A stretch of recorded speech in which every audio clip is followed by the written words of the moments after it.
પેલાના જમાનામાં ઋષિ મુનિઓ છે કુંડલી નહોતા જોતા, શું જોતા? કપાળ જોતા હતા. જ્યારે વશિષ્ઠ મહારાજની પાસે દશરથ રાજા આવ્યા ત્યારે દશરથ રાજાએ કીધું કે મારે સંતાન નથી, એટલે સંતાન નથી એવું કીધું એટલે તરત એના કપાળમાં જોઈ લીધું આના ભાગ્યમાં છે કે નહીં. અને પછી વશિષ્ઠ મહારાજ કહે છે એક નહીં ચાર છે, ધર હુધીર ચારી, એક બે ની ચાર સંતાન થશે. પેલા તો રાજા તારા ભાગ્યમાં સંતાન નહોતા.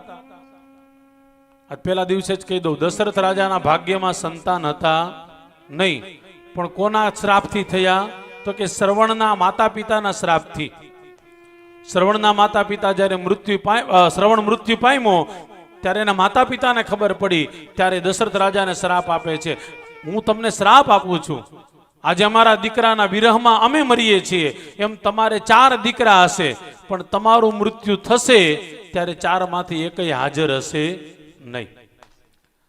અચ્છા, ઈ જ બોલ્યા ને ત્યારે એના ભાગ્યમાં ખરેખર સંતાન યોગ નહોતો દશરથ રાજાના ભાગ્યમાં, પણ કોકના શ્રાપ હોતે ક્યારેક ક્યારેક આશીર્વાદમાં બદલાઈ જાય છે.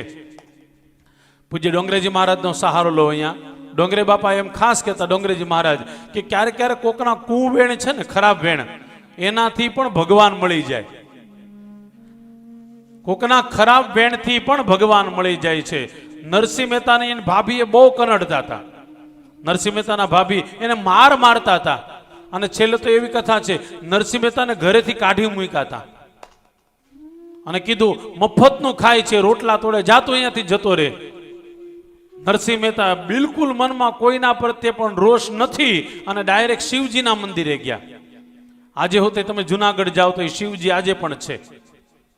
નરસિંહ મહેતા મહાદેવજીના જે લિંગ હતી એની ઉપર માથું કરીને સૂઈ ગયા અને સવાર પડી તો ત્યાં મહાદેવ પ્રગટ થયા. કોક બીલીપત્ર ચડાવે, કોઈ ચંદન ચડાવે, તે તો આખે આખું માથું ચડાવી દીધું. ત્યારે નરસિંહ મહેતાને ભગવાન શિવજીએ કીધું બોલ તારે શું જોઈએ છે? નરસિંહ મહેતાએ કીધું શિવજી તમને જે વાલું હોય ને એ મને આપો. શિવજીએ કીધું મને વાલો કનૈયો છે. શિવજીને વાલું કોણ છે? એટલા માટે વૈષ્ણવને ટકોર કરીને ખાસ કહું, દુનિયામાં મોટામાં મોટા કોઈ વૈષ્ણવ હોય તો મહાદેવજી છે.